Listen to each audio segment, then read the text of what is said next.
Yes, sir. Yes, sir. Okay. Now I should start now. We were discussing. Uh, okay. As en route to discussing central limit theorem or the proof of central limit theorem, we discussed the Chebyshev inequality. This is the Chebyshev inequality, and this is one way of stating the Chebyshev inequality, and this is the corollary people are more used to. So Chebyshev inequality just gives a bound for any random variable that will be away from the mean. What is the bound you can keep? So this provides you with a bound. So this was proved. This we proved for the discrete case. Who is this? Hello, hello, Srishti. Are you recording this? Yeah. Yes, Okay. sir. Yes, sir. Okay. Okay. Thank you. So the results hold true for any distribution with mean 25 standard deviation 4. And we rewrote it this way so that this will be for any variable with mean mu. Any variable cannot be greater than 3 standard deviation. The probability that there will be greater than 3 standard deviation, greater than equal to 3 standard deviation is less than or equal to 1 by 9. So we generalized it and partially indicates the value of Chebyshev inequality in theoretical discussions. This can be done for the binomial distribution also. This was the example that we saw. And we'll start from this, the law of large numbers, which leads to, you don't know how this is used, law of large numbers. There are two law of large numbers, weak law of large numbers and strong law of large numbers. We will abstract from all those stuff now. Law of large numbers, which is a more general definition. What is that now? So suppose x1 to xn is an n tuple or a random sample from of a size n with distribution mean mu and for which variance is finite. Let x bar denote the sample mean, then say x bar n converges in probability to mu. So alternatively, for every number epsilon greater than 0, this is the limit n tending to infinity. Okay, I should have written n tending to infinity here. So it comes here, limit n tending to infinity, that it will be greater than 0 goes to 0, or equivalently n tending to infinity, this difference will be less than epsilon will be equal to 1. So this converges in probability to the population. Okay, if I can use that word, population parameter mu, for which the variance is finite. So this law of large numbers is used with killing effect in asymptotic distribution. All these things you need to know if you're interested in the asymptotics of the estimators, the asymptotic distribution of the estimators, that we will be seeing shortly when we take up econometrics. An applied person need not worry about all this stuff at all. Okay, so you're going to see both stuff. In econometrics, we see you run a regression, y equal to x beta plus epsilon, and you are interested in knowing whether a particular coefficient is significantly different from 0. And those of you who have done econometrics, you simply use statistics. If not 0, some other value, just put a t-stat and then interpret accordingly. And there is one other statistic that I'll mention later, which is the f-stat. Yes, we have seen t and chi-square. F-stat also, I have the lumbar proof, the long proof. Don't worry about the proof. I'll just define the f-stat, and when we need it in the econometric section, we'll see the f-stat. That's all you need. And you must have been told that if some 5.5% value 1.96 and 1.65 for the 1%, 5% value, the two-tailed test, one-tailed test. If the calculated value is greater than the tail, you reject the null. And this is how it goes. But all these things you need only if you want to understand the proof, and if you want to understand the theoretical part of everything.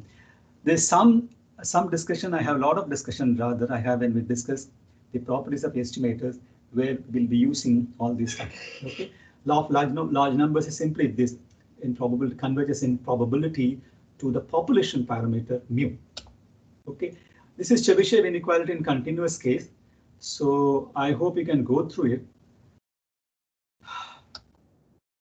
I just replace summation with with the integral sign. This is quite standard, so I don't want to spend time on this. Dividing through. Now we'll go to the proof of the central limit theorem. I see Chebyshev inequality for the discrete and the inequality case, and I have defined the law of large numbers. How do you prove the central limit theorem? Before going into the proof of the central limit theorem, we will see two results concerning convergence and distribution. Oh, this is typical econometrics. Convergence distribution is nothing but limiting distribution, asymptotic distribution. The difference between limiting and asymptotic distribution I'll take up later. Unfortunately, even senior econometricians, senior most teachers confuse this limiting and asymptotic distribution. That is unfortunate. Certain things have gone into the DNA of econometrician and statistician. It's too late to change it. This DNA business, I'm borrowing it from Woolridge. Woolridge is the one who keeps pointing out such nuances that people go wrong. Certain things have gone, this is his very words, certain things have gone into the DNA of people. Let us not change it, let us join the stream and so that, okay. Now this is convergence and distribution and MGF, moment generating function without proof. Proof is no big deal, but we'll not do that. What is that? Convergence and distribution. Asymptotic distribution. Remember, there is something called the limiting distribution, which we'll see later. Let x1, x2 be a sequence of random variables, and for n 1 equal to 1, 2, let fn denote the CDF of xn.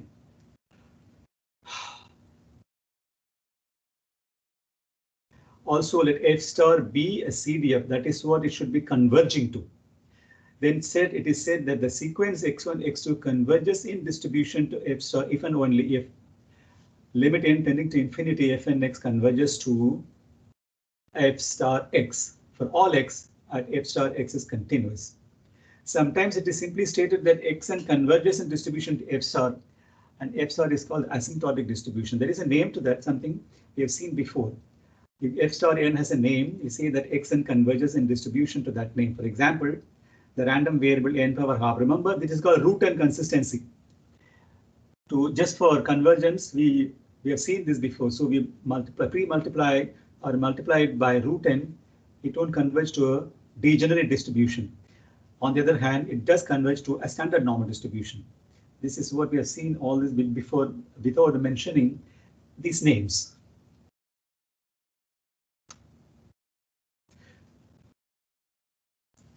These are all theoretical econometrics. So strictly speaking, these belong to theoretical econometrics. But somehow I need it for, I brought it here.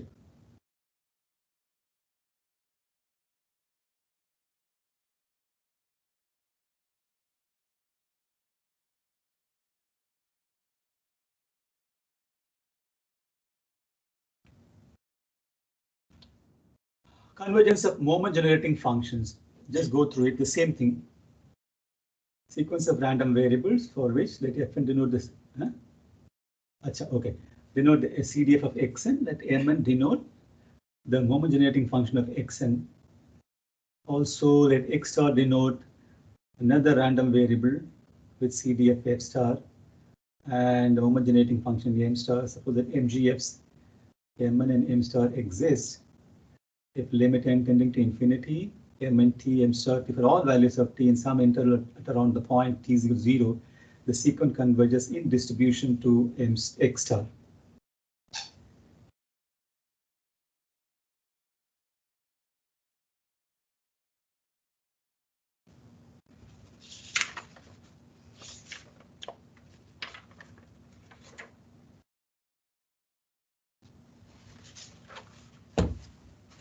Hello, sir. Yep. Sir, is x star another random variable from the same population or? No.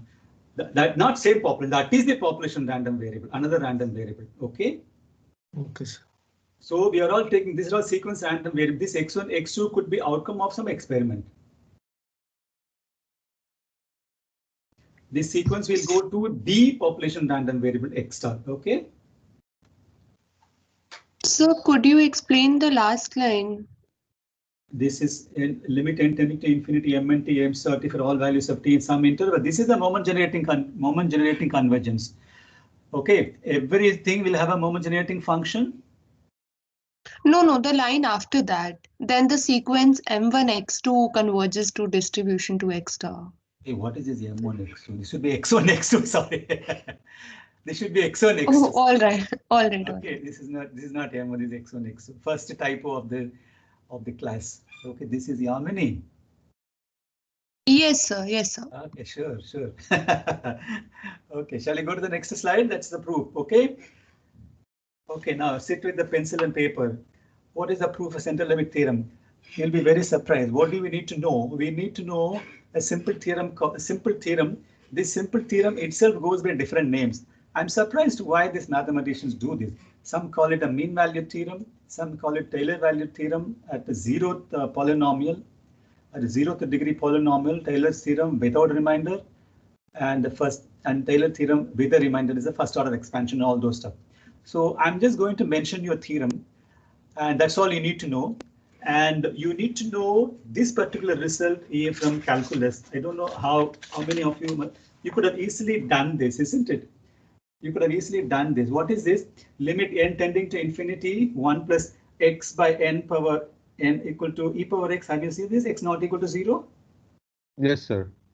Okay, this is the standard result in calculus. These are the two results that we'll be using in proving central limit theorem. Otherwise, this is only substitution, and there's very ingenious substitution, very clever substitution. Okay, now let's go. This is the mean value theorem. I prefer to call it the mean value theorem. Just take it up.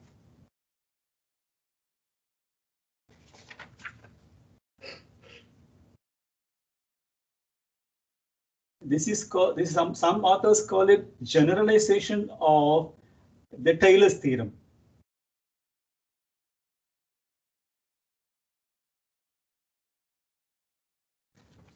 And some call it a 0th degree Taylor polynomial. The usual one, which we call, this is called the first degree approximation. The usual thing that we know of Taylor polynomial with a reminder, first degree polynomial, first degree approximation. This is 0th degree approximation using a Taylor polynomial. So this is the theorem. The last one is what you should be careful about. Okay. Now, look at this. Let's consider a different problem. After considering this, consider a different problem before we embark on proving the central limit theorem. Consider the limiting distribution of the mean x bar of a random sample from a distribution with mean mu. If the distribution is MGT, the MG of x bar is, this is the convergence result that I talked about just before. The distribution is MG of MT, then the MGF of x bar is this.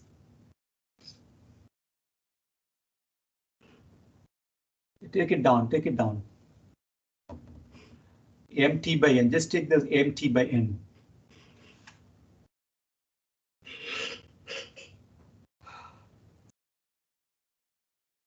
Going by the result that we saw just now, this is the limit MGF of a degenerate distribution with all of the probability on mu. So accordingly, x bar has this limiting distribution indicating that x bar converges in mu sense. This is what. Now take this. The so-called theorem, there exists a number T1 between 0 and T by n such that, see what I have done, the second equality from top. This is what is a clever approximation, clever trick.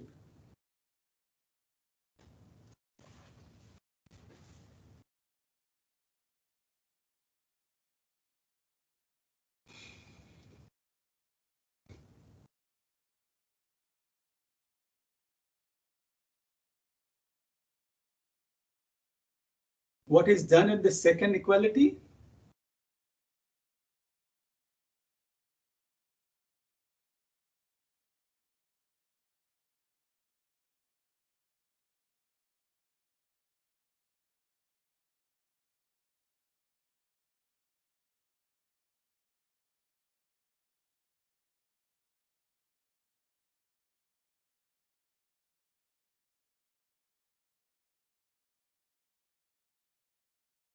We are just adding and subtracting mu t by n, and we know that m prime 0 is mu. Exactly. So we know m prime 0 t by n is an add and subtract. Okay. Why am I doing that? Come here. The second bullet point.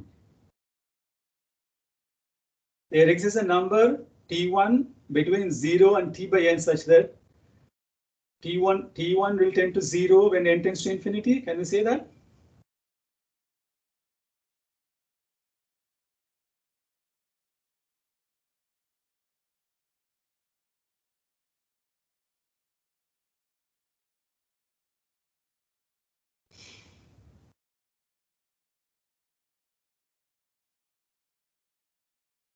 Sir, how did you get the second line? Which one? This one? Second Yes. equality? Yes. I'm just adding and subtracting n prime 0 t by n version.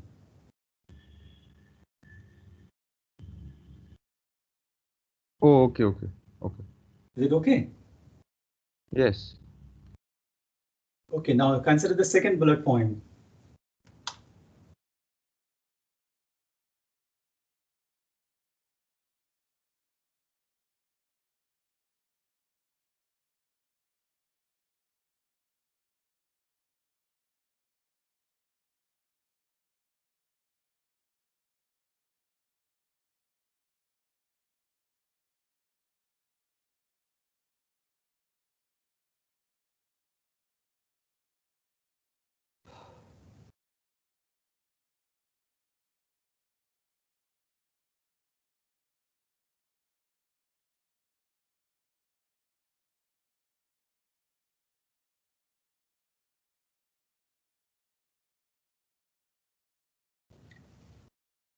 The second and the third bullet point, this is the result that just talked about.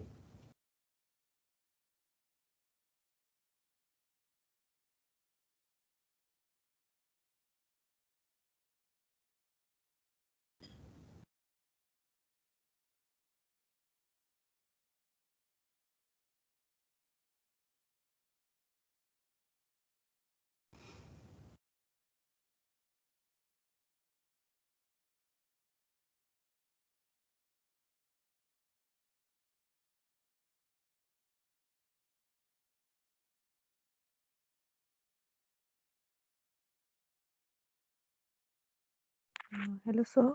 Yeah. Sir, I didn't get how if t1 is tending to 0, n is tending to infinity. T1 is between 0 and t by n. Yes. Take any number between t1 between 0 and t by n. If n equal to 1, what will be tn? It will be t. Okay, when n is equal to 2, T by 2. keep on increasing. Okay, yeah. Yeah. So where did we get this last result from? See this, okay. By the limit, this goes to 0. Can we say this? Yes, sir. This is what just exactly, this is a standard calculus result, isn't it? Limit n tending to infinity. That's what I asked you right now. Limit n tending to infinity, 1 plus t by n is nothing but e power x. This is e power mu t. Oh, all right. Yeah, sir. Sir, the second line, sir, second bullet point. Second bullet point, where is, okay, this is his, t1 goes to 0 in the limit, right? Yes, sir. So what will happen then? M prime 0 minus m prime 0. Okay. Sir. Okay. Yeah. Sir, for the last part, isn't that like a 0 by infinity case? This one, the last bullet point. Yes, this last term. There will be a Hopital. You will use Hopital's rule, Darshan. Yes. 1 to the power infinity form. It is 1 to the power infinity.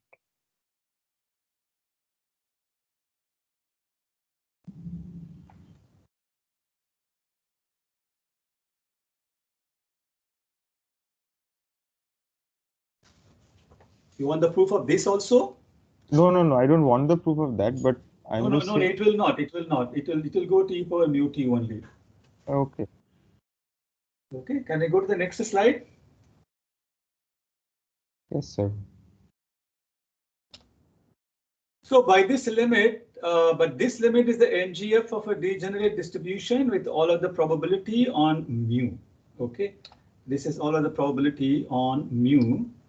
Accordingly, X bar is a limiting distribution indicating that X bar is converges to mu in certain sense. What certain probability sense is one from law of large numbers. We have seen earlier that in some probability sense X bar converges to mu in the limit, or equivalently X bar minus mu converges to 0. Okay, to avoid degeneracy, we pre-multiplied by root n, so that now y is the sum of observation of the random sample. The reason for this is the W here is the standardized random variable, and as means 0 and variance for each positive integer. Okay, now with this we shall prove the central limit theorem. The same results you need, see careful. Look at this. Look at this. Prove the central limit theorem. Lindbergh and Levy version. This is very important.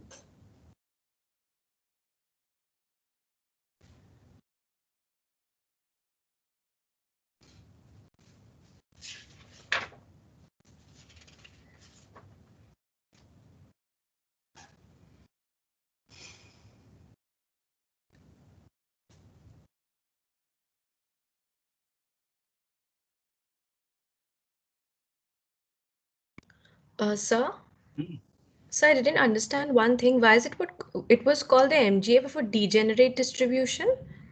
MGF for a degenerate distribution. Yes, sir. There was something. Where? Yes, sir. The first limit is the MGF of a degenerate distribution. That is exactly because this was converging to mu, X bar converging to mu,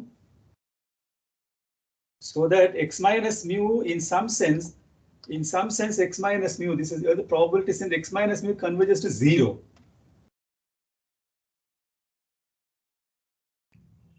So whatever distribution MGF attached to this thing will be MGF of random variable converging to 0. That's what I meant. Okay, sir. Thank you. That's what I meant. This is exactly the case. Degenerate distribution with all of the probability on mu. And this is what we do to avoid this degeneracy. Now consider this.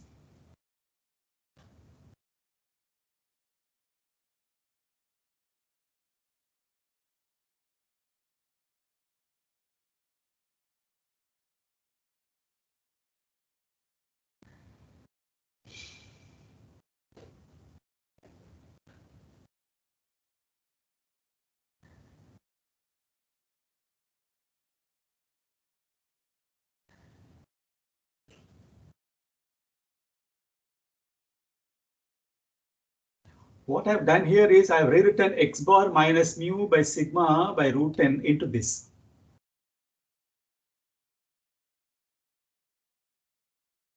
And what is the left-hand side that we are doing? What is the left-hand side? So the moment generating function of the random variable x minus W. W has been explained this way. Now this is what I'm taking the right hand side and just rewriting it. Is it okay?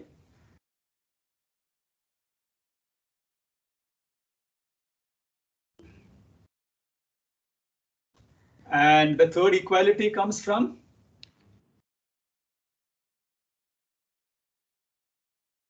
independence. Our answer is down below, which follows from the independence of this. Now you do one thing.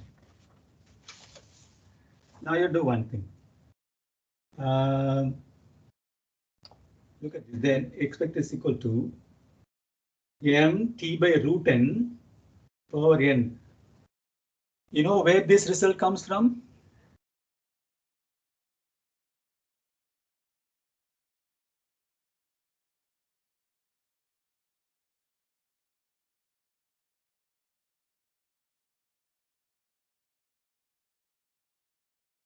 Where mt equal to expected value of exponential t xi minus mu by sigma t between is a common MGF of each yi xi minus mu by sigma.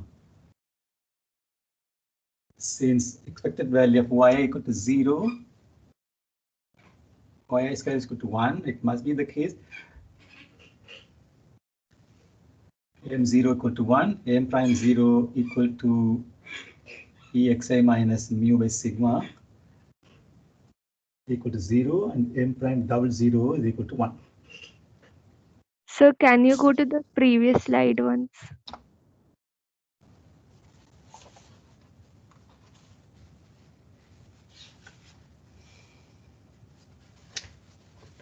Okay, sir. Okay, sir.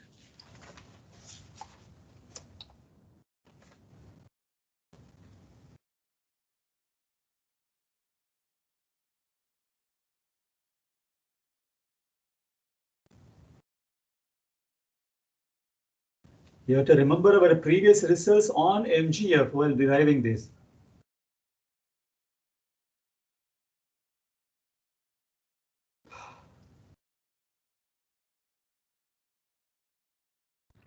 So all X are IID, that's why you have written MT. This is very important. This is very, very important. Otherwise, I cannot write it this way. Okay. Okay. That's why the Lindbergh-Levy version is only for IID. I'm coming to later on now what can be done about random variables that are independent but not necessarily identically distributed. That is called the what is that called? Lyapunov version. I've forgotten that name. Okay, don't worry about this. These are all standard results that we have used before, and after that is only substitution. The only thing that you have to remember is the mean value theorem just that I showed just before, and after is only substitution. Okay, even if you don't get it now, I'm going to send the PPT, sit with it with a pencil, you can crack it in just few minutes. Okay, these are all the results that you must remember that we have taken it from previous MGF. Now look at this. Hence, using the Taylor's formulas, again the mean value theorem, with a reminder, we know that there exists a number T1 between 0 and T such that MT equal to M0, M prime 0 T, the T square is equal to 1 plus, because of this result, M prime 0 is equal to 0, 1 plus M prime T1 T square by 2. Adding and subtracting T square by 2, we have this. Okay, why am I adding and subtracting? We can represent the MGF of W by, with this, we can represent the MGF of W. Here you have to remember, your expression DW, TW I have taken, TW only I have taken, and all this jing bang, this is all these acrobats. Now I can use this expression TW with this.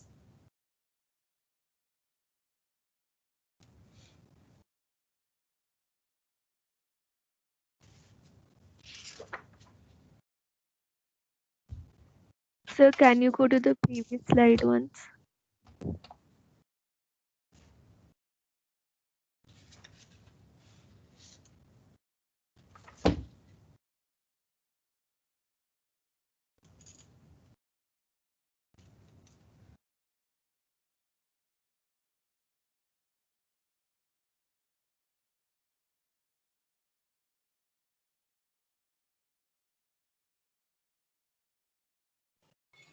So, sir, is it m dash of 0 into t? M prime of 0? It's okay. That's right. Okay, sir. That's why it comes to 1 plus adding and subtracting T squared by 2. I can write it using this expression of MT. Using this expression of MT in EXPTW, we can represent MGF of W by this.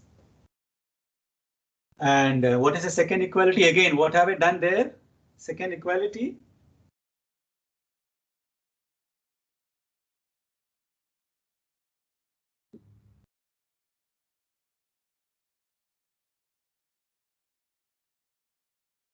So it's just a simplification. We have done nothing else. Nothing else. That's what I've been telling you right from the beginning. It looks terrible, but it's only simplification, nothing else. Where now T1 is between 0 and T by root n. That's the only thing that you have to remember now.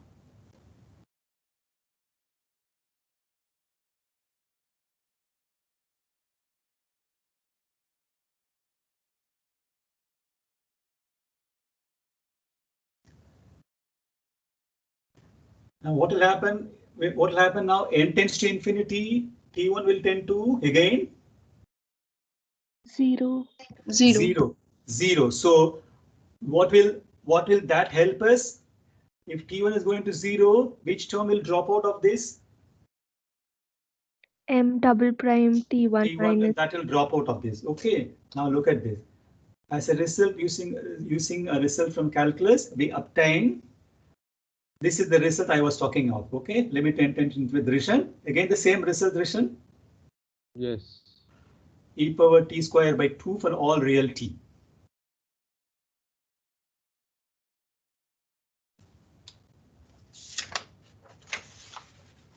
So can you go to the previous slide once?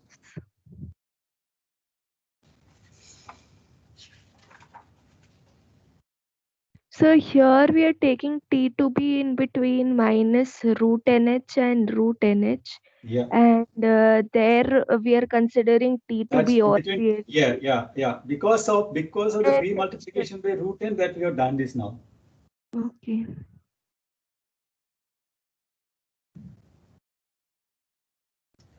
That was a general result, by the way. What is that? This one was a general result to explain the mean value theorem. Okay. This was general result to explain the mean value theorem. Okay. Sir, because n is Now for us it is root n now. okay, sir. Okay. This was just to explain the mean value theorem, what happens using a result. This is what we'll be using throughout. These are the two results that we'll be using throughout the proof. That's what we have done, isn't it? Because it is root n now. Well, now the expression represent is now T1 is between 0 and t by root n for all real t. Now what is the right hand side?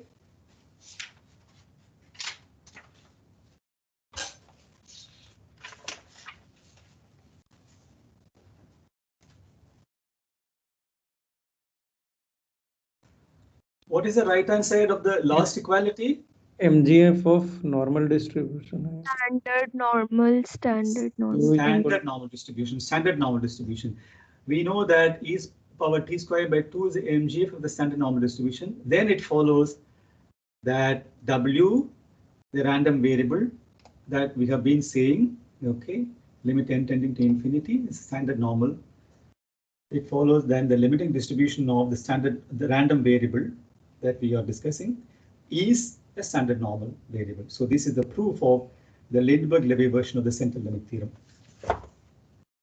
I don't know if this proof may not satisfy the purist.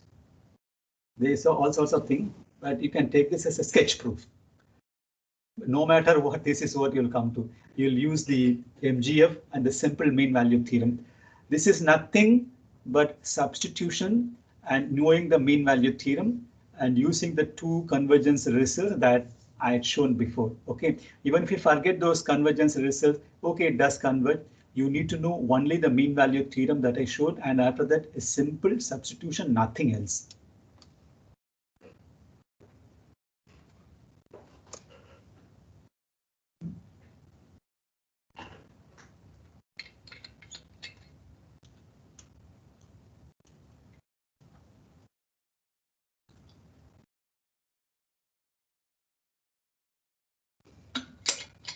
I'll send you the PPT. You can sit with it. You'll see you need to spend only a few minutes of this. We have definitely seen examples of how to use the central limit theorem. And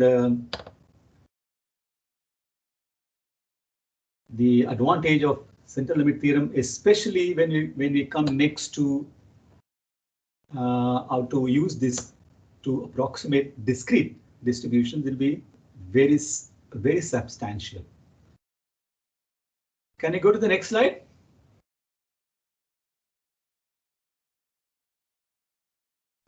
Babu?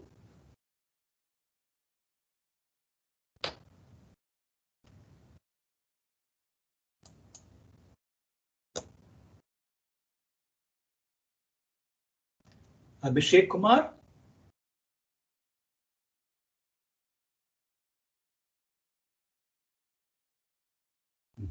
Yes, sir.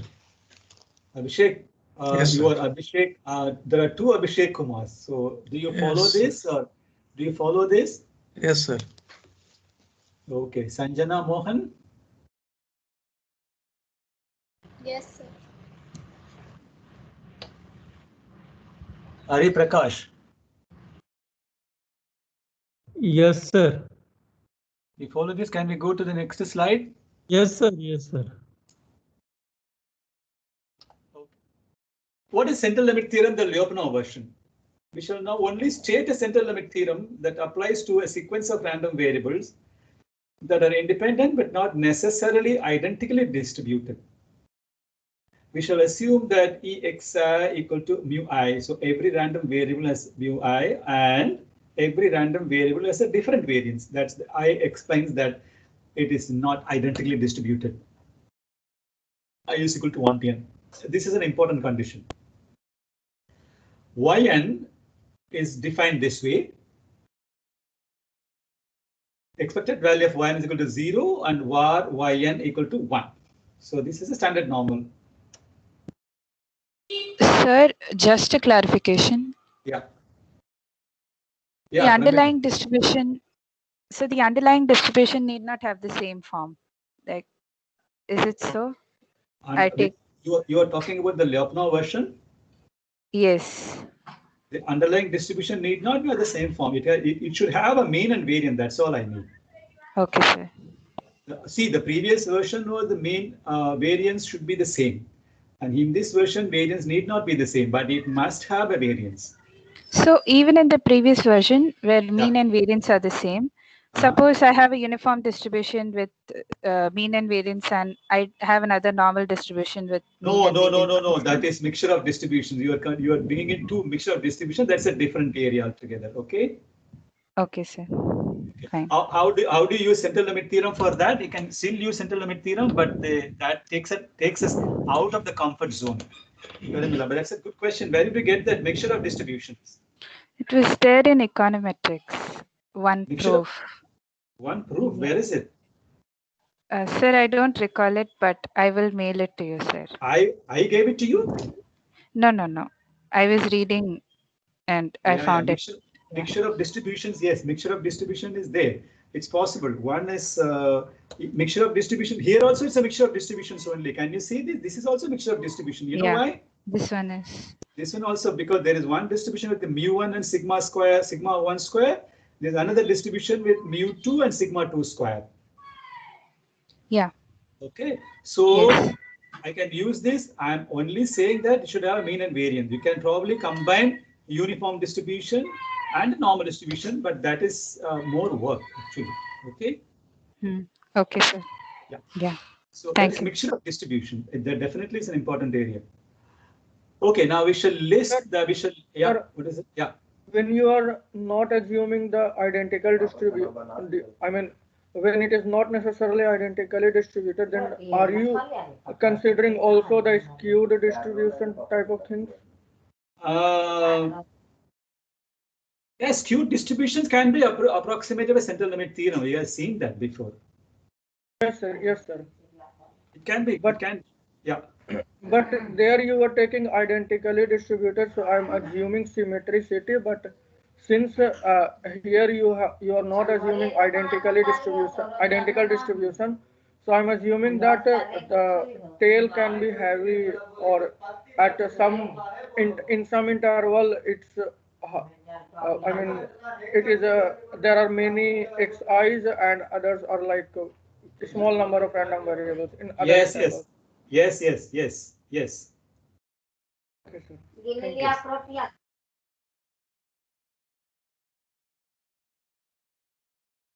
So this is the thing. The Lyapunov version of the central limit theorem gives a sufficient condition for the distribution of this random variable yn to be approximated a standard normal distribution. As I told you before, this is crucially dependent on one thing. What is that? Existence of the moment. Existence of the moment. Saurav. Yes, sir. Just see that. You are talking about the skewness, isn't it? Yes, sir. Let's see. See the condition. See the condition. Suppose that the random variable x1, x2 are independent, and what does this condition tell you? this skewness is defined here. Skewness exists. Simply skewness Yeah. exists. Yes, Okay, yes. that means it is finite. You can have a skewed distribution, but it should exist. Skewness should exist. Okay, the third moment should exist. That was is made less than infinity mean it's finite. It exists and is finite. And suppose that limit n tending to 0, this fellow goes to what is this? Now this is nothing but the double star is nothing but the centralized. This is nothing but the art. This centralized moment, the centralized third moment should go to 0. Centralized third moment should go to 0 as n tends to infinity. This is second star. That's okay, Saurav? Yes, sir. Yes, sir. Okay. Finally, let the random variable yn be as defined in star above. This is star above. Then for each fixed number, this is what the central limit theorem actually tells you. Limit n tending to infinity, probability yn will be less than or equal to x, will be simply for x.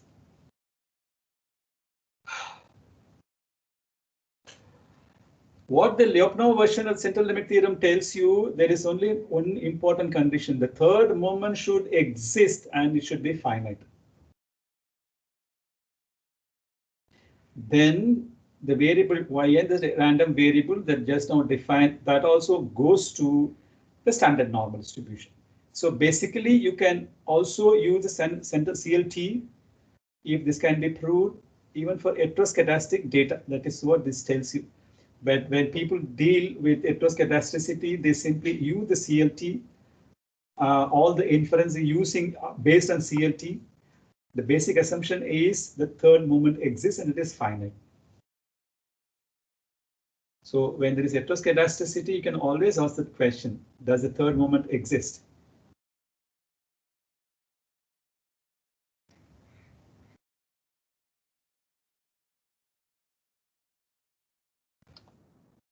Distinction between Lindeberg and Levy version and the Lyapunov version is that, well, the former assumes that variance of each random variable is finite. The latter applies a sequence of independent variables that are not necessarily identically distributed. But in order for the Lyapunov version to be applicable, the third moment of each random variable is finite and satisfies double step. And in our discussion of MGF, we have already seen that, I don't know whether I proved that existence of higher moments definitely assure you that moments of lower order exist, but the reverse is not true. The third moment exists does not mean the fourth moment also exists. But this version does not need the fourth moment to exist. The third moment should exist and is finite and satisfies double star. As limit tends to infinity, this goes to 0. This is the Lyapunov version. Approximation for discrete distributions now. What have we seen so far? While discussing the proof of central limit theorem, we have introduced the Chebyshev inequality, law of large numbers. Sir.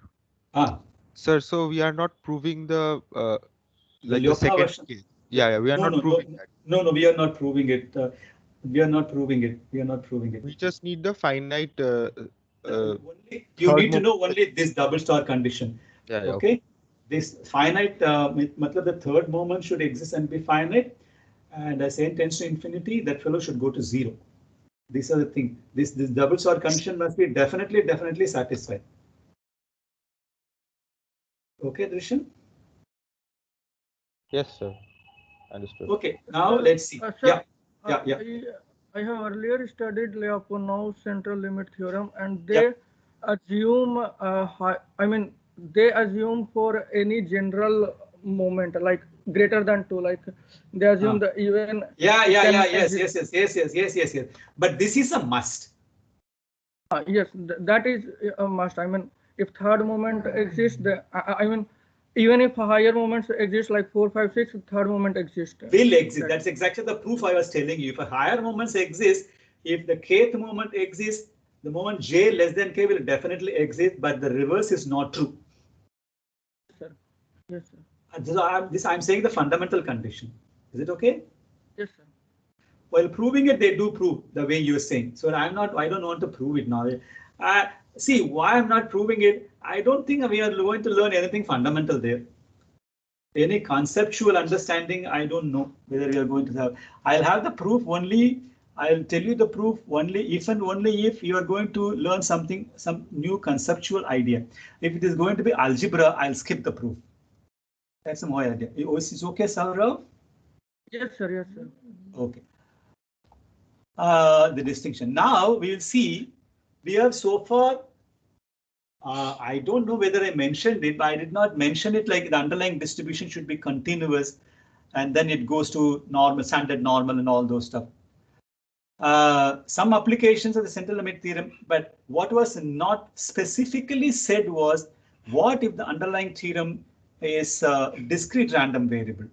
Is it okay? Is it still the possibility that that also will go to the central limit theorem? It is quite likely. It's quite likely. In many of the cases, it is possible.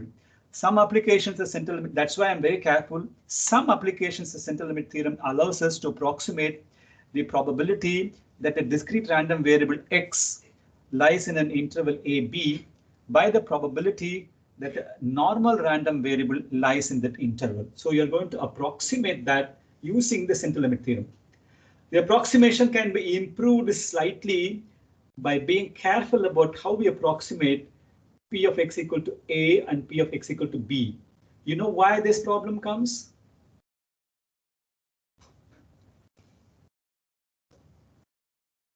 When we come from a discrete to, yeah. Between integers, then like the probability is 0. That's what. So in continuous, I was saying some people accept PAB to be 0. Some people accept to be, if it A and B interval, some people accept to be B equal to 1 and A equal to 0. And some people give arbitrary values. I don't know why this three, in the same book, many things are followed. That is the inconsistency of writers, I should say.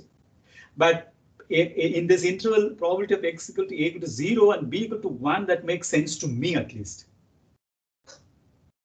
Yeah, somebody was trying to say something.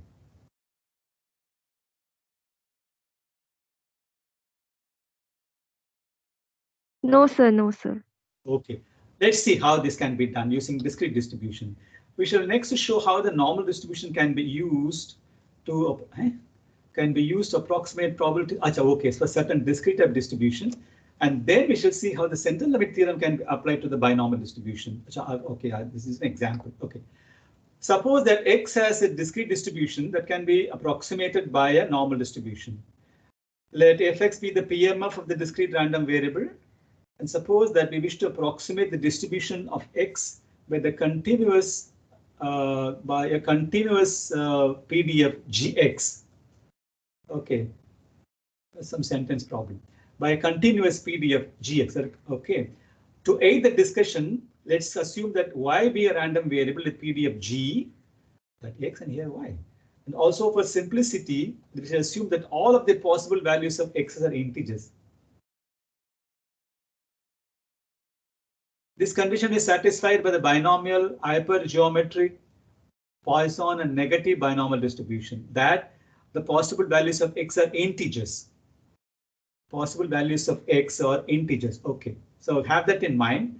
This condition is satisfied by the binomial, hypergeometric, Poisson and negative binomial distribution. That, okay, what are we going to do now? If the distribution of y provides a good approximation of the distribution of x, then for all integers a and b, we can approximate the discrete probability 1 star by a continuous probability y double star.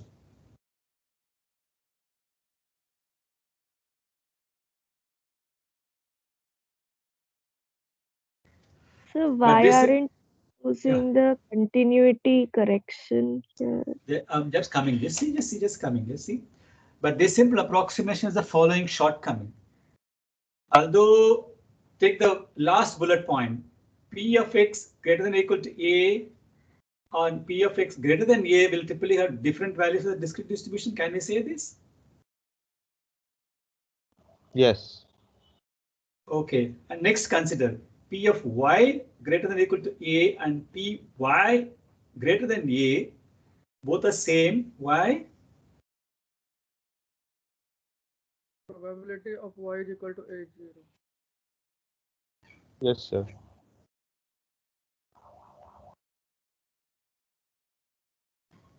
Somebody asked me why this continuity correction is necessary. Yes, sir. Yes, sir. I got it. Yes. Okay, because of this distinction, when we approximate a discrete distribution to continuous distribution, we need to do some correction. What is it correction? Okay, approximating a bar chart. Consider the picture given below. What do you understand by this? Approximating a bar chart by using a PDF.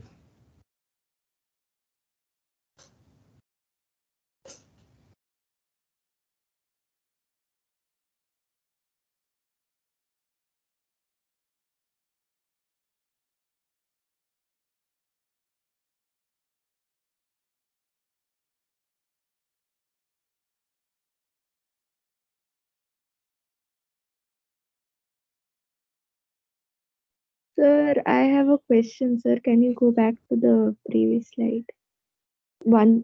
Yes, sir. Sir, here, sir, why aren't we, sir, from star to double star, sir, why aren't we taking the continuity correction into account, sir? I'm just stating my intention. That's all. Okay. My intention is to approximate this with this. That's it. Continuity correction will come shortly. How we are going to do, how are we going to incorporate the continuity correction in the integral will come shortly. Okay. Okay. Sir, I have a clarification. Yeah. Sir, when we are approximating a discrete distribution X with a continuous distribution Y, we are using the condition that probability of X lying between A and B in the discrete case is same as the probability of is almost same as the probability of Y lying between A and B in the continuous case, right? Yeah. Because X, like a probability of X equal to some value, say C, has some positive probability in case of a discrete case and has 0 in case of a continuous case. Yeah, Drishan, I have a small clarification next. Okay, coming next. But to answer your question, okay, this is the last bullet point. There is some approximation that needs to be done because x greater than a x equal to a has some value in discrete. When y equal to a does not have a value in continuous distribution. So I have to do something about it, isn't it? Yes, like the probabilities have to be sufficiently small. Yes, probability sum is how we are going to approximate it. I have a small question. Immediately after this bar chart, you will understand what is the approximation that is being done by the continuous distribution. Okay. Okay, like this. Consider this again. Keep this chart in mind. Keep this chart in mind.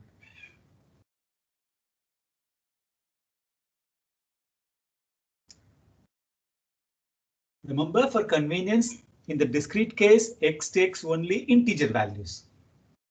Keep this chart in mind. Look at this. The PDF fx of a discrete random variable x can be represented by a bar chart as shown in the figure above. For each integer x, the probability of x equal to x is represented by the area of a rectangle with a base that extends from x minus 2 to x plus 2 and with a height fx. Can you say this?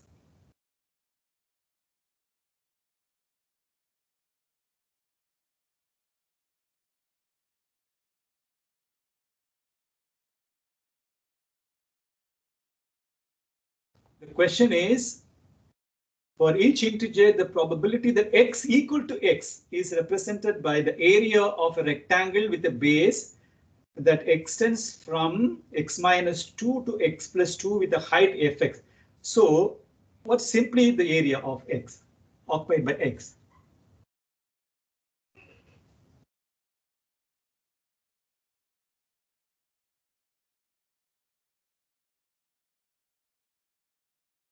so fx into half plus half. Minus half plus half or half plus half? Oh no, have that. You have to subtract. One. It is Sir, like the area of the base is 1 and the height is fx, so fx into 1. So fx only, simply. Yeah. So this is something you have to keep in mind. Approximating PDF Gx is also sketched in the same figure. A bar chart with the areas of bars proportional to probabilities is analogous to a histogram where areas of bars are proportions of a sample. Proportions of a sample.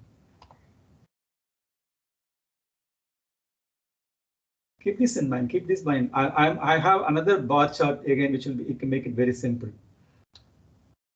Now we can see that X, probability of X lying between A and B as specified in star is the sum of the areas of the rectangles in the figure. Now answer this question. P, X lying between A and B as specified in star. What is that specified in star? Very star. Okay. Is the sum of the areas of the rectangles in the figure that are centered at A,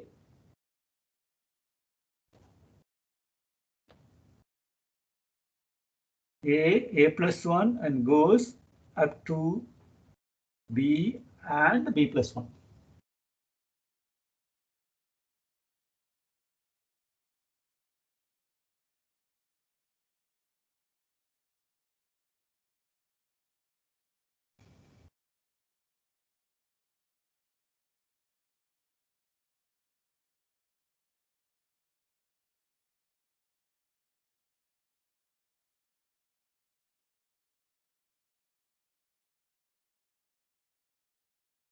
And approximating PDF, Gx is also sketched in the same figure. We can see that probability X lying between A and B specified in star is the sum of the areas of the rectangle in the figure that are centered at A.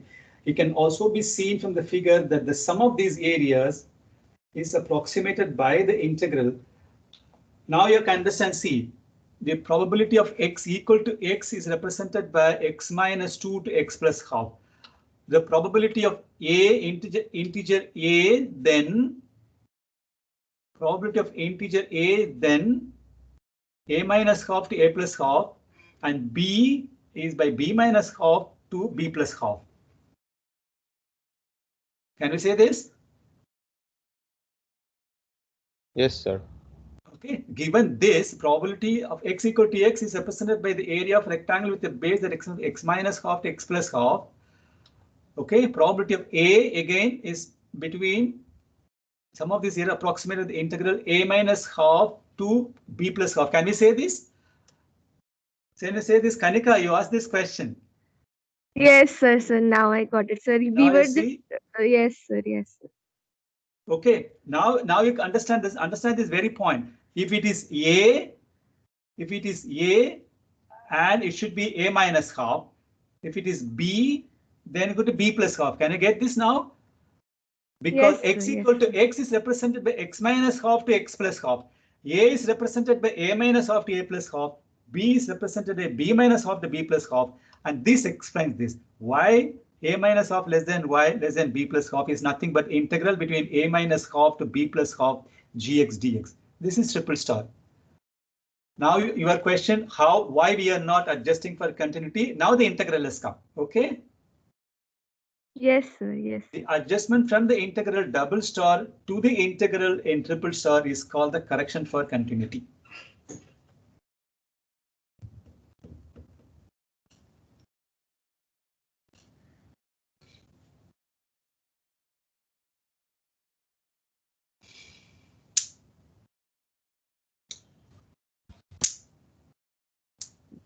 Sir, how do we get g of x here? How do we get g of x here? Yes, sir. The function we are integrating with. This is what here. No, this is our intention. We are going to approximate the fx to continuous distribution gx.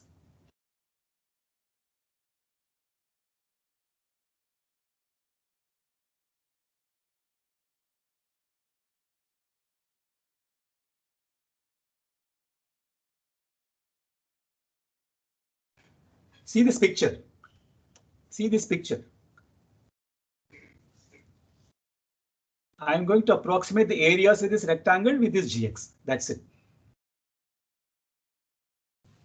Sir, one clarification. How is the value half chosen? Why? It could be anything. It could be 1/10, 1/5. Possible. To make it is also possible that you are saying that it could be a minus 1 by 4 and 3 by 4, a plus 3 by 4. That's what you are saying? Yes, sir. It could be a minus epsilon, a plus epsilon. Epsilon could be any small value. Yeah, anything. But normally it is taken to be half.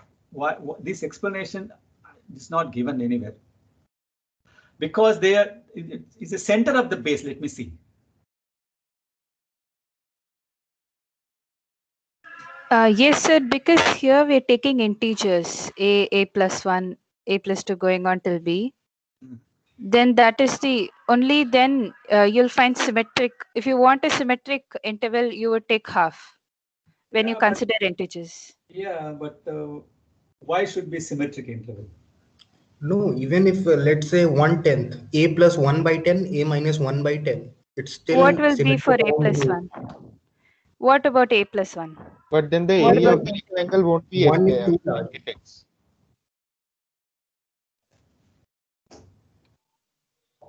If we take the base to be 1 plus 1/10 and minus 1/10, I don't think the area of the rectangle will be fx. No, there is no minus 1/10. Within this rectangle, we have divided into half and half. His question is, why can't we have it as 1 by 4 and 3 by 4? Sir, because then we won't have a graph which is connected, like we have drawn the bar graphs. No, Exactly. If we consider symmetric interval. No, this is something convenient. That's it. This is something convenient. You mean to say I can't. No. Histogram. This width can be adjusted. That's not an issue here. The histogram. This is convenient width. I can choose any width. For greater than half, the two charts will overlap, no? How will the chart overlap? No, sir. No, okay. The chart will have some stepwise stuff. Now itself is the stepwise stuff. This also will be inner steps. I don't think that is an issue here. Sir, we can take 1 by 4 and 3 by 4. Like you can take 1 by 4 and 3 by 4 also. You can take, but in all the books that is conveniently taken off only. It just say convenience only. There is no other explanation given. So the way I am understanding is the point probabilities for any continuous distribution is 0. P fx is equal to a is equal to 0. So for therefore we need to define a in terms of an interval, a minus epsilon to a plus epsilon. Epsilon should be a very small value. So the smaller the epsilon is, the better it is. The better it approximates. If we take a large epsilon, then the distribution will fall apart. I don't know. It could be 1/2, 1/10, or 1 by 100, anything. No, your question is a minus 1 by 10 to a plus 1 by 10? So I'm saying that it could be 1/10, it could be 1/100, it could be 1/4, anything. It should be small. That is the whole idea. That's the whole idea. We are going to approximate, and then in the continuous distribution, you can still talk about only a point lying between an interval. That's it, isn't it? Yes, sir. That is the whole point. And interval could be anything, but the interval, it could be a minus half, a plus half, any half, or any epsilon. That's any possible, but this is the. I have not seen any explanation why it cannot be other than half. Okay. Yes, sir, I understand, but there is no explanation that why it should be half. There is no explanation. Yes, sir. Thank you, sir. So just another thought. Yeah. So, sir, here we have the divisions to be the integers.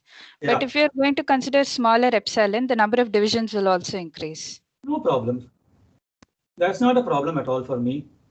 But maybe because you're taking integers for simplicity. No, integer x values can take integers. He's talking about only the interval. Okay, sir. Sure. Only interval. Okay, now a bar chart with the areas of bars proportional to. Now this is the correction for continuity. This is called the correction for continuity from 2 star to now triple star. This is the correction for continuity. Okay, if you use a correction for continuity, we find that the probability FA of the single integer A can be approximated as follows. probability of x equal to a. This is again from the bar chart. You see, probability that x equal to a can be approximated by p a minus half less than or equal to x less than or equal to a plus half. This is approximately a minus half plus half gx dx. Do you understand this?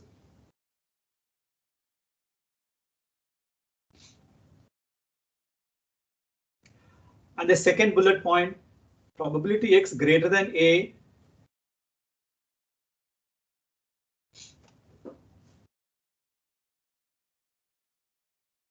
Yes, sir. Kumar? Yes, sir. Yes, sir. Excuse me, sir. Kanika, the first correction, Kanika, the correction that I've incorporated here. Is it okay? Yes, sir. Yes, sir. I got it. Yeah. Who's the other one? Somebody asked about this. So, Yes. yeah, Mini. Yeah. So I get the point that the point probability is approximately the probability in that of x lying in that interval. Yeah. But what is this x greater than a? If we are supposed to calculate probability x greater than a, then we can simply have integral of a to infinity. No, like here we are not taking interval around a. No, this is all integer. This is all integer. Great A, matlab, where will be the next number? So, but again, it's continuous case, so we can as such take. No. X is take by starting with the discrete variable x. Oh, all right, sir. Yeah. Okay, they can take integer values only. A is an integer. Next integer will be a plus 1. Okay, sir. And this can be approximated by a greater than or equal to a plus half according to our chart. Okay, sir. Okay, now your question comes with the lower limit of the interval here. It goes to infinity, but instead of greater than a, what is the next number you can take? A plus half. Instead of you saying a to infinity, I'm going to approximate it from a plus half to infinity, gx dx. Okay. Okay, sir. Sir, I didn't get here, so why didn't we take a minus 1 by 2? Greater than a. Where will be greater than a? So we are not taking the equality case now. There is no this is inequality. Strict inequality. Okay, sir. Can you still take a minus half? No, a minus half will be outside the thing. We want greater than a. Only at there's the thing a plus half only. Correct? Yes, sir. Sir, I have a doubt here. Yeah, who is this? Sir, Aman. Yeah. Sir, in the second inequality, where probability of x is greater than equal to a plus 1, sir, how are we getting plus 1 here? I mean, sir, plus 1 by 2 is fine, but plus 1, how we are getting it? That's what I'm asking you. X takes integer values, right? Yes, sir. A is an integer. Okay, fine, sir. X greater than a, matlab? Sir, a plus 1, a plus 2, a plus 3 Okay, will I'm be. assuming a plus 1, the nearest one, a plus 1. Okay. Okay, sir. And this is the correction for continuity that you need for, you remember this because we are going to do some simple examples now. A plus half to infinity. We should next see some examples. Let the distribution of binomial thing be 10, 1 by 2. Remember the binomial thing? What is n here? NP, isn't it?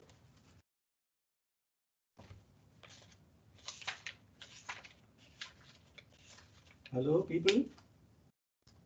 Yes, sir. NP and NPQ. Okay. By the central limit theorem, y p of a less than y less than b can be approximated by the use of normal distribution with mean 10 half equal to 5 and the variance 10 into 1 by 4 equal to 5 by 2. Figure next shows the graph of the probability histogram for 10, 1 by 2 and the graph of PDF of the normal distribution 5 by 2.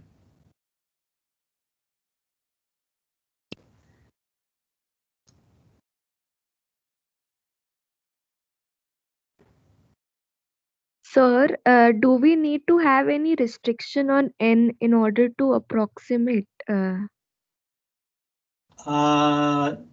This n? No, I don't think so.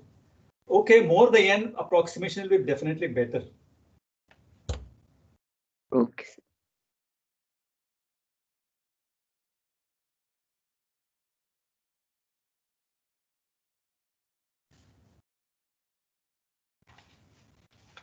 This is the picture. How are you going to approximate it? Know that the area of the rectangle whose base is k minus 2, k plus 2, and the area under the normal curve k minus 2 and k plus 2 are approximately equal for each integers k in the figure, illustrating the half unit correction of continuity. Drishan, your question now comes. You see, approximate, you take any integer and do this. Where is approximation coming now? So no, I got the approximation part. Like we are Yes, now adjusting suppose for minus half to half. That is the okay. Okay. In this picture tells you the approximation done for any integer. For example, to take 3.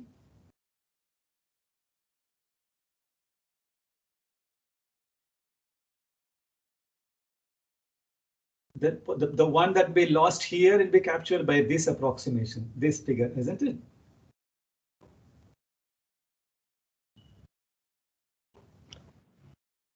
So, sir, what was your question? Probability of x equal to 3.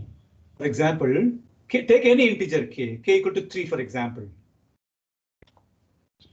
So then we are integrating from 2.5 to 3.5. Yeah.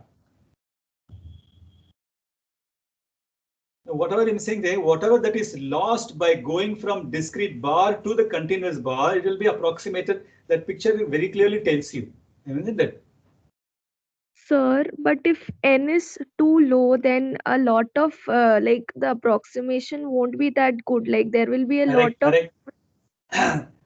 Yes, I'm coming to that small situation. Not only when n is too low and the mean also is too far apart. The approximation may not be good. And I have a case where approximation is really good. Okay. Yes. Yes. Okay. Okay. Now, approximate equate for each integers in figure illustrating the half unit correction for continuity. Look at this.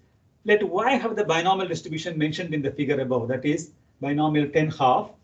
Then we are interested in see the correction that I have done. 3 less than or equal to 5. That means you say y is greater than or equal to 3, and then we are going to 2.5. Get my point? Somebody asked this question. Yes, sir. Y less than 6, matlab, since it could be 5, so it is 5.5, greater than less than or equal to 5.5. Can I say this? Yes, sir. Because y is equal to 6 is not the desired answer. So essentially, when we are saying that probability y less than equal greater than equal to 3 and less than 6, then at that time y is discrete. But Right. when we are doing like correcting for continuity, then we are taking the integral around the interval. Yes. Okay.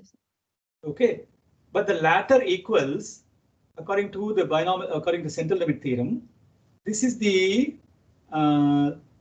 thing 5670. Suppose we use the binomial table. Somebody tell me how you use the binomial table.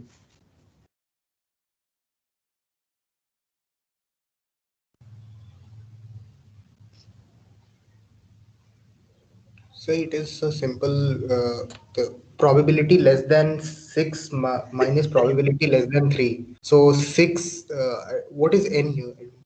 So we will calculate both the probabilities and subtract it to get the binomial probability. No. Sir, I will do this using the binomial table. Now I am telling you. You won't believe I did this. Sir, B5 minus B3, B2. Right. Sir, y is between. How about the in-between values? How about the in-between values? You know how to do? So the binomial coefficient 10, 3 into 0.5 power 3 into 0.5 power 7. So can't we use calculator for this? Yeah, you can use py equal to 3 into a plus py equal to 4 and py equal to 5. This is how to calculate. So 10, 3, 0.5 into 3 to 0.57 plus 10, 4, 0.5 power 4, 0.5 power 6 plus 10, 5, 0.5 power 5 plus 0.5 power 5. That gives me 0.5684. Here I've written 0.5683. If you use, this is tedious, lot of work, and you use approximation, this is 0.5670. Kanika, even for a value as low as 10, see the approximation. Yes, sir. Yes, sir. Okay. Sir, This so is- here we do not have any restriction on n as such. No. Actually, what I said while discussing central limit theorem, you have it in your mind. Okay, you have it in your mind. And normally people do not say anything about what the distribution I have in my mind. This is very sad, but this is the situation. Never people never say, they assume simply normal distribution. Okay, for example, if the underlying random variable is income, for example, you are analyzing income, do you think normal distribution is good even as an approximation? No, sir, because in normal it can take from like minus infinity to infinity, and income is always positive. So Yeah, that's exactly what I'm saying. Income, normal distribution, random variable can take negative values, but your income cannot be negative. So the distribution assumption is a log normal distribution. Income always follows a log normal distribution. That's what, understand why. So this is exactly prices, for example, stock prices in financial econometrics is only log normal distribution. But the rate of return can be normal distribution. Why? Rate of return can be negative. In one period, another period, returns can be negative. So they can follow normal distribution. Income, prices all follow normal distribution. Okay, so that is the only thing. Always remember what I said about if the original distribution, if you are very sure is symmetric, n of even 10 will be sufficient. If you're not sure, the original distribution will be skewed. The true distribution is skewed. You cannot be happy with a sample size of n less than 100. That's what the received wisdom says. Can we go to the next example? Okay. Let y be 36 half. Then since mu is equal to 36 by 18, variance equal to 9, it follows that y between, now you see the point. Somebody asked the question. Now, 12 less than y. Now see, I have taken 12.5. Yamini, I think. Yes, sir. Yes, sir. Okay, y less than or equal to 18. Now it is 18.5. This is the correction that you have to do. Using the binomial formula, however, we see 5.334. It's not a bad approximation.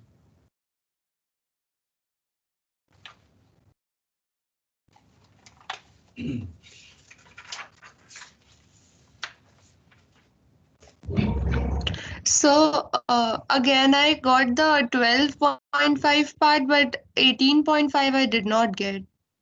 12.5.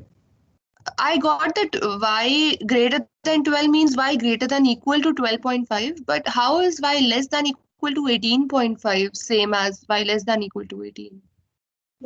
I mean, y is less than or equal to 18, so it can, y is less than or equal to 18. Okay, how will you consider 18? so it should be y less than equal to 17.5, right? Oh no, 17.5 kaisa?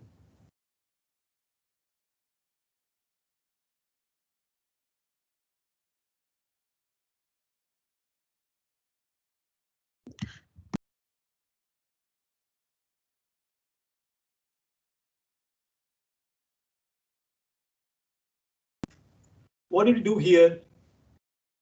Y greater than or equal to 3. So it should be greater than equal to like around 3, and that is why we took 2.5.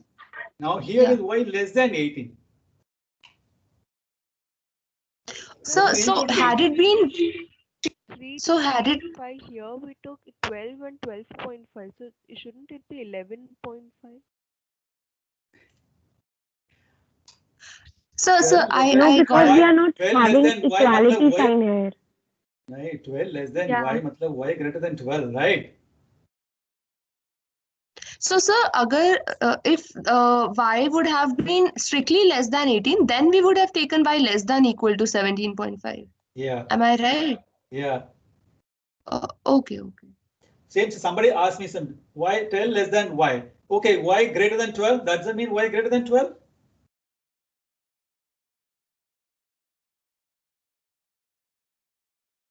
Hello?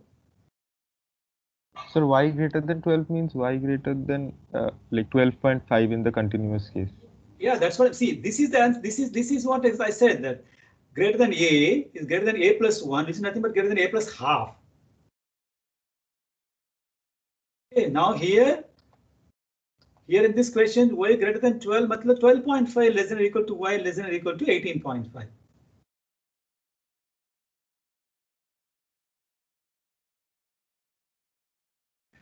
Using the binomial formula, we find this. So it is quite a good approximation. Continuing with the previous example, how will you find P of y equal to 20? How will you do that?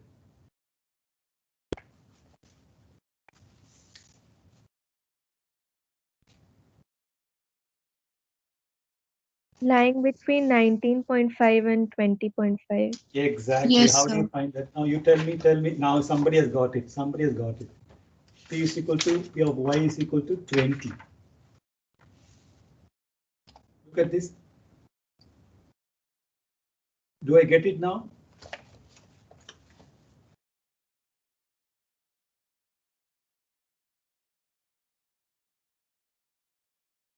See, the approximation using the binomial table is extremely good.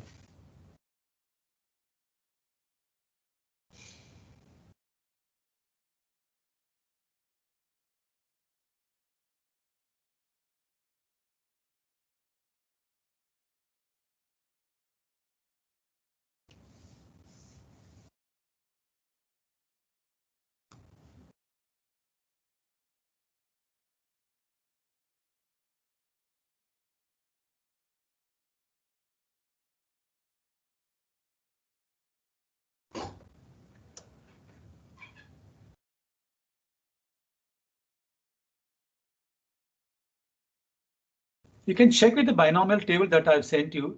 Sit with it if you don't get sleep. The previous like this, for example, this will have a nice sleeping effect on you. Okay, note that in general, if y is b and p and n is large and k is between 0 and 1, then p, why is this suddenly capital K? I don't know. Okay, a capital K. Okay, now approximately 5k plus half minus np by root npq, y less than a k is equal to k minus half minus np root npq. This is because in the first case, k is included, and the second it is not included. This is exactly the formula. I have another set of formulas that I'll type and send you. Oh, do you have time to go here?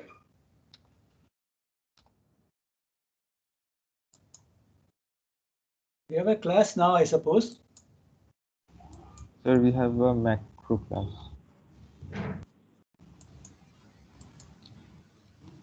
Yeah, Kumar, tell me. Sir, I'm free. But actually, I was quite interested about that value half, because the examples you gave, I was taking 1/10. For example, 20, I approximated like 19.9 to 20.1. But then I calculated the normal probability. It was quite close, but not as accurate as when the interval was half. So I think there must be some reason that half is there. For every example, I took Actually interval as equidistant. 1/10. We have taken actually one possibility is how the point is equidistant. If it is equidistant, then approximation will be very good. You know why? Suppose I have a bar chart. You know how we draw from the bar chart? By connecting the midpoints of the bar chart, we got a curve. You know what curve we got?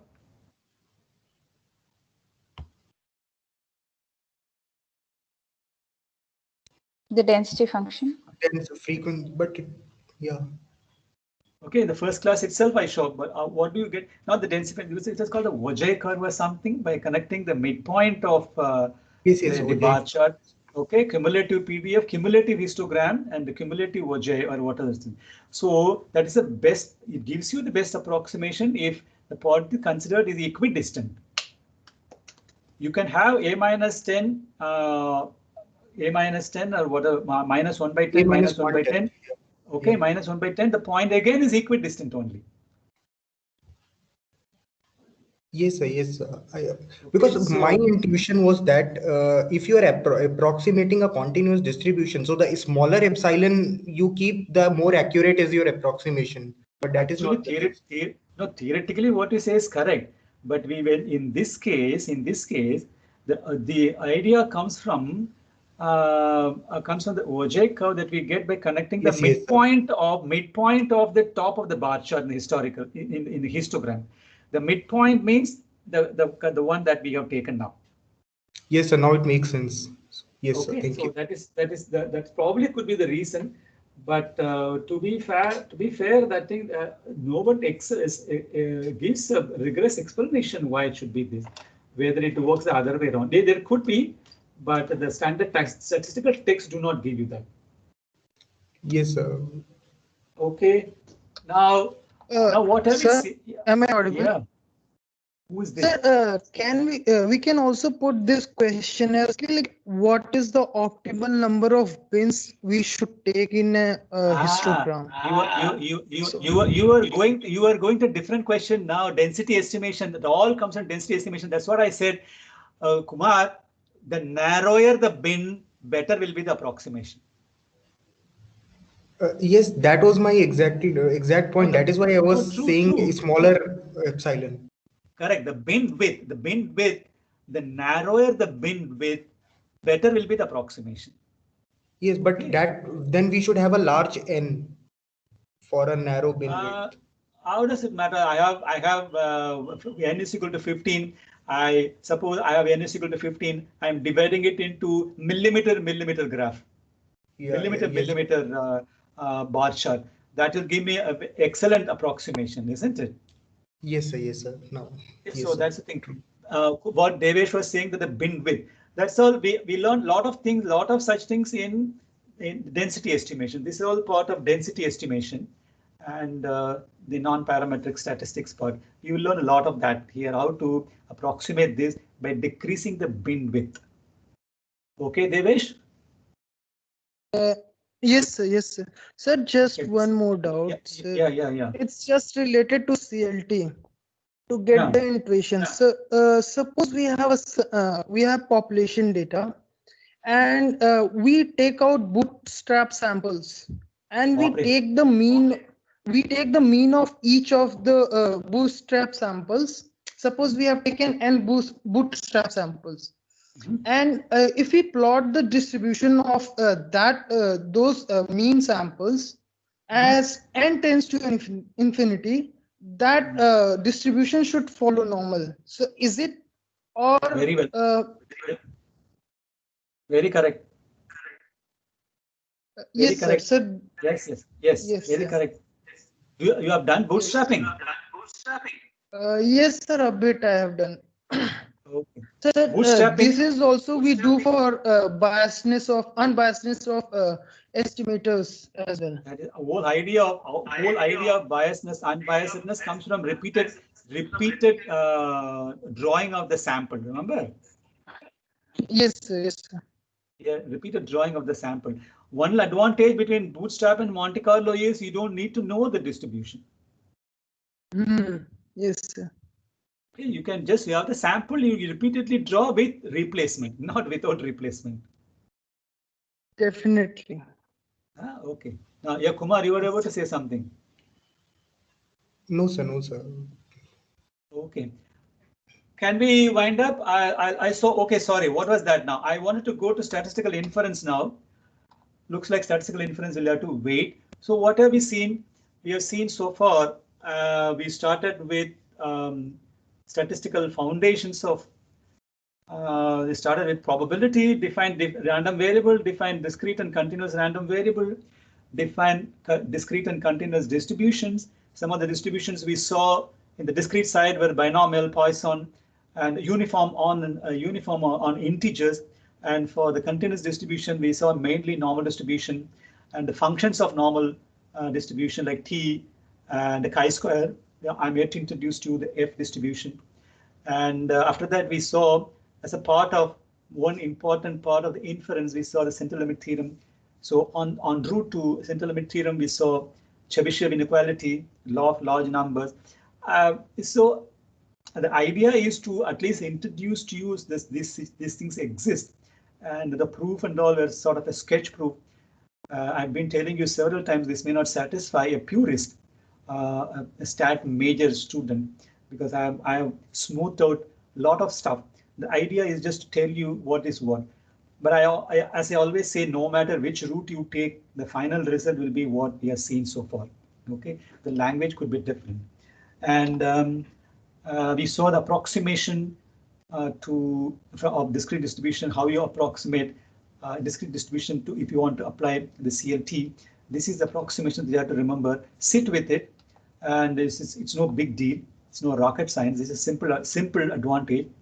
And only thing you have to keep in mind is that the discrete random variables take integers, like binomial distribution, Poisson distribution. And this is the approximation that you have to keep in mind. I'll let you know. I'll give you some examples when I send you next set of practice questions. You sit with it. After that, 2-3 examples, you'll be comfortable. Okay, this is the most important part, statistical inference. Here we'll see a lot of stuff. What is this? Statistical inference, parameter space, statistic, testing of hypothesis, null and alternative hypothesis, example, okay, simple and composite hypothesis, and all these things we will see. Okay. Okay, can we leave? Hello? Srishti? Hello? Okay, yeah, Amish, yeah. Sir, I had a small clarification. So Yes. in central limit theorem, you said that it doesn't matter what the underlying distribution is, but if n tends to infinity, it will follow normal. So is it because we can approximate the discrete to continuous, therefore we are able to define like CLT doesn't matter what underlying distribution is? Not only discrete, only thing is you can also apply. Remember, when I started it, I did not say whether it is discrete or continuous. Remember? Yes, sir. Second thing, if you are going to apply a discrete thing to CLT, if you are going to apply CLT to what is basically a discrete distribution, the only thing that you have to keep in mind is the correction for continuity. Okay? Okay, sir. You have to remember that. That's the only thing. So what So is in this the case, yeah, in difference, the, like, yeah. what is the difference between like we approximate to normal distribution and in CL to normal? The same. When I'm going to approximate, okay, let me put it this way. We are going to use CLT. CLT goes to normal distribution, and hence I say approximate to normal distribution. Now you get it. Okay. That's what I'm using now. Okay, if you're objecting to this, we can continue to use how do you use CLT to this.